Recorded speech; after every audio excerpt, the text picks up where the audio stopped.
Bonjour à tous, j'espère que vous allez bien. Alors je suis très contente de vous retrouver pour cette nouvelle vidéo. Je m'excuse pour mon retard, vraiment je ne sais pas comment me faire pardonner, excusez-moi.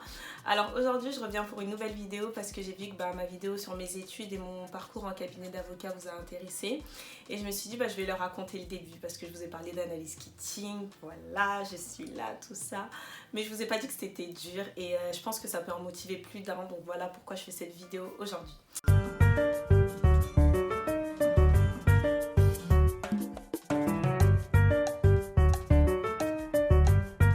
Donc pour rentrer rapidement dans le sujet, moi j'ai toujours fait mes études en banlieue, j'ai grandi en banlieue. Donc je suis allée à l'école primaire là-bas, au collège là-bas, au lycée là-bas.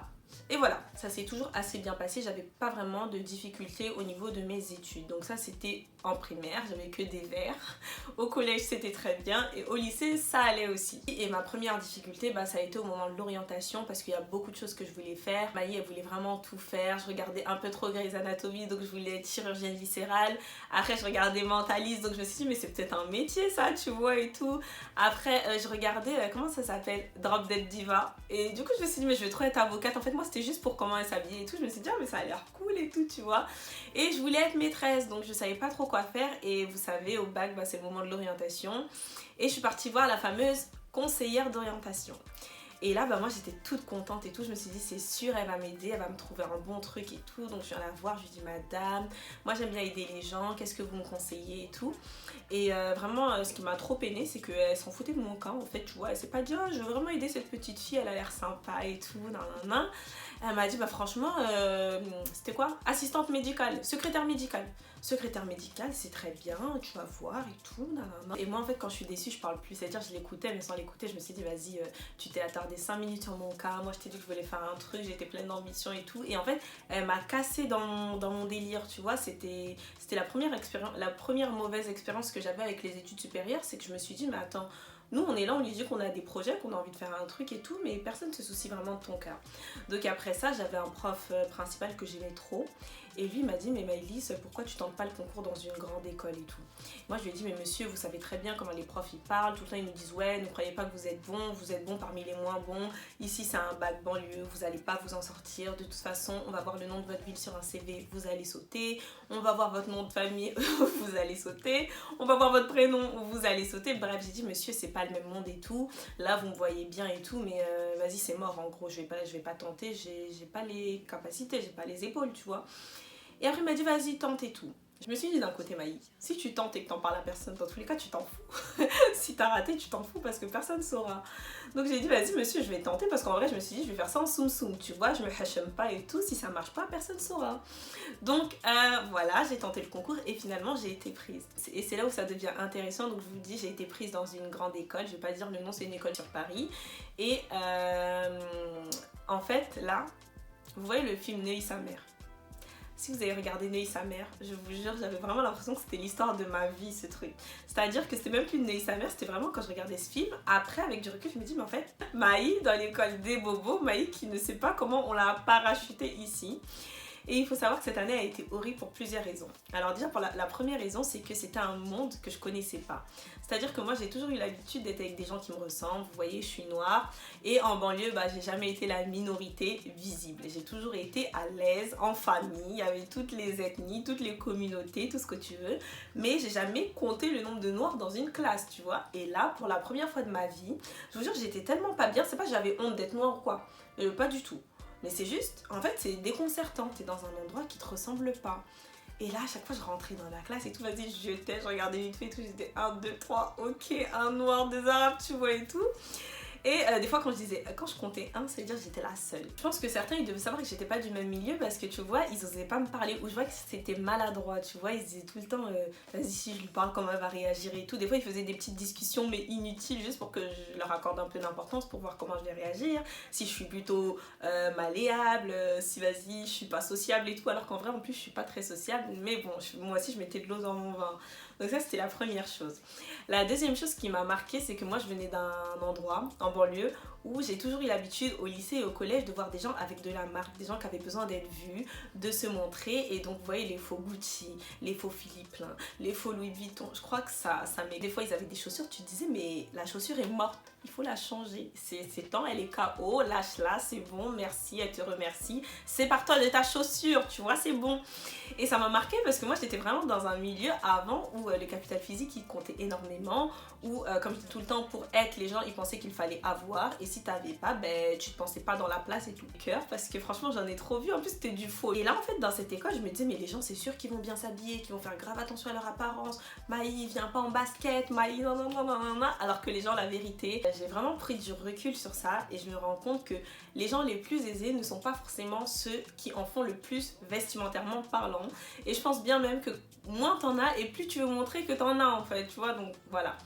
Pourquoi mon année à la fac a été la pire de ma vie? C'est tout simplement du point de vue de mes résultats. Ma première année à la fac, les gars. Moi, je vous dis, je venais d'un endroit où je flottais sur l'eau. Tu vois, c'était des contrôles de routine, le lycée, tout allait bien. Et là, pour la première fois de ma vie, je me suis vraiment sentie en difficulté. Genre, mais Maï, qu'est-ce que tu fais ici? C'est pas pour toi. Lâche l'affaire, cousine, rentre chez toi. Parce que, en fait, pour vous expliquer, il y en a beaucoup qui, pour entrer dans cette école, avaient fait une prépa. Et donc, toi, tu te retrouves avec les gens qui avaient fait une prépa, mais toi, t'as pas fait de prépa. C'est-à-dire que tout ce qu'ils connaissent là, toi tu connais pas. Tu connais pas, tu vas devoir rattraper ton retard maintenant. Donc je connaissais pas. Et en plus moi je suis vraiment une personne, je fais pas semblant. Quand ça va pas, ça va pas. Quand ça va bien, ça va bien. Et donc moi quand j'ai une sale note qui me plaît pas, je dis au prof excusez-moi, est-ce que vous pouvez réexpliquer? J'ai pas compris, madame, j'ai pas compris, monsieur, j'ai pas compris. Même s'il faut dire 3 fois, je suis vraiment la personne, je me gêne pas. Tu vois, il y a pas de honte à pas comprendre et il y a pas de honte à stopper le cours. En fait si j'ai pas compris, on va pas avancer. Bon faut pas forcer mais tu vois. Et du coup je me dis mais comment ça se fait qu'il y a que ma pote et moi tout le temps on est là monsieur madame j'ai pas compris, pourquoi eux ils comprennent tout? Et au fur et à mesure j'ai compris qu'en fait il y a plein de gens, ils sont comme vous hein, ils comprennent pas mais soit ils osent pas demander, soit ils veulent garder la figure tu vois, et eux ça les ferait chier de montrer qu'ils sont en difficulté. Et donc toute l'année je me tapais des, on va pas dire des notes catastrophiques, mais par rapport à ce que j'avais l'habitude, donc pour vous donner vraiment un ordre d'idée, avant je nageais on va dire autour du 17-18 tu vois, et là je nageais plutôt autour du 8-12, voilà quoi, c'est pas trop la même chose. Et au final un jour il y avait un mec à côté de moi et lui il est grave issu de l'aristocratie, il avait une famille qui avait des biens en Russie, et là je dis trop de détails, bref, et on va l'appeler Léonidas, il avait un prénom proche. Et un jour la prof elle rend les contrôles et je vois il met direct son coude sur la feuille et tout, je me dis mais wesh qu'est-ce qu'il y a? Après je ziote, vous connaissez, je ziote. Et je vois qu'en fait le gars il avait grave une sale note et qu'en fait toute l'année j'ai compris qu'il avait pas des bonnes notes, mais tu vois lui il montrait que tout va bien comme si c'était la note à laquelle il s'attendait tout le temps. Donc voilà. Et pour vous dire un truc qui m'a marqué pendant ma première année à la fac aussi, c'est que j'avais l'impression de perdre mon temps.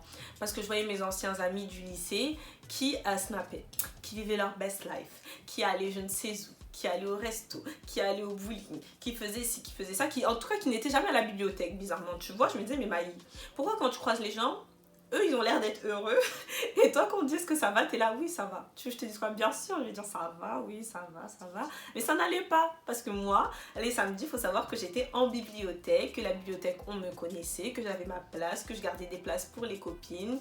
Je pouvais même ouvrir une épicerie là-bas tellement j'y étais, j'avais écouteurs, chargeurs, carte mémoire, MP3, gâteaux, bonbons, jus, tout ce que tu veux, limite un matelas je pouvais l'avoir tellement j'étais là.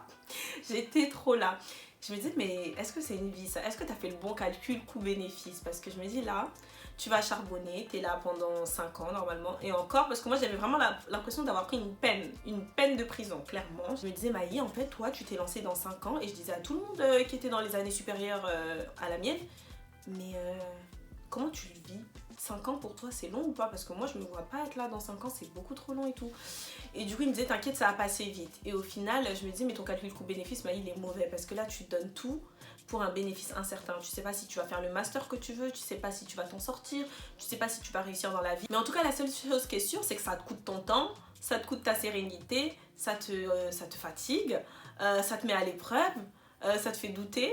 Franchement c'était trop. Et je voyais mes amis, eux, ceux qui avaient fait des choix plus courts ou qui savaient directement ce qu'ils voulaient faire, et ben je me disais mais eux c'est les petits malins de la vie en fait, vous êtes les petits malins, vous avez tout compris, dès qu'on sait ce qu'on veut faire, pourquoi s'emmerder à aller à la fac en fait? Pourquoi se faire dégrader sur tes notes? Pourquoi pas te sentir dans ton milieu social d'habitude? pourquoi? Donc je me suis dit, mais Maï, en fait c'est toi qui es bête, c'est toi qui es, vas-y, t'es pas une lumière, là tu t'es fait avoir, c'est pas grave, mais maintenant comment tu vas sortir d'ici, tu vois? Et ça c'était horrible, c'était frustrant, je me suis dit, je suis bloquée, voilà, je me suis lancée dans ça, je vais faire 5 ans, j'aurais jamais fait de stage, les autres ils sont plus forts, ils ont de la pratique, toi tu connais que tes cahiers, c'est pas possible, tu vois? C'est pas possible. Et au final, bon, faut savoir que quand même à la fac ou les études après le bac, on te permet d'aller à l'étranger pour faire des stages. Tu peux faire des stages, donc les gars, comme je l'ai déjà dit, faites des stages, ça vous aide, ça vous dit t'es dans la bonne voie, t'es pas dans la bonne voie, change, ne change pas. Bref, voilà. Un autre truc qui m'a marqué ma première année à la fac, les gars, c'est que je me suis dit, en fait, les études supérieures, c'est surcoté. C'est surcoté parce que on croit que vous êtes tous intelligents, hein, mais il y a plein de gens, ils sont cons, ils sont à la fac. Hein, donc vraiment, ceux qui mettaient une hiérarchie en mode oui, t'es mieux dans la société parce que toi, t'as fait des études après le bac et tout, c'est faux. L'intelligence, elle s'acquiert pas que à l'école et tu peux être intelligent, comme je dis, de la vie, enfin avoir une intelligence naturelle qui résulte pas de tes notes à l'école, de ton savoir, mais de plein d'autres choses, tu vois.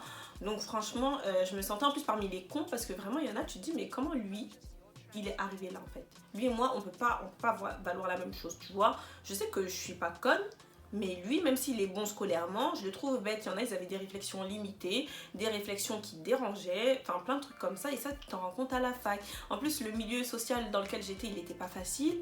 Et ça me frustrait encore plus, tu vois, parce qu'il y a plein de choses que j'entendais. Et moi, je suis une personne, je suis à fond. C'est-à-dire que je suis toujours dans les extrêmes. Soit c'est bien, soit c'est pas bien. Quand je suis passionnée, je suis passionnée. Quand tu me désintéresses, tu me désintéresses. Et pareil, dans les débats, je savais qu'il y a des débats dans lesquels j'aurais pu, enfin, qui me mettaient hors de moi, mais je me disais, vas-y Maï, ferme ta bouche. Il y a des gens, tu peux pas leur faire changer d'avis, tu vas juste t'épuiser. Donc des fois, j'entendais des trucs qui me plaisaient pas.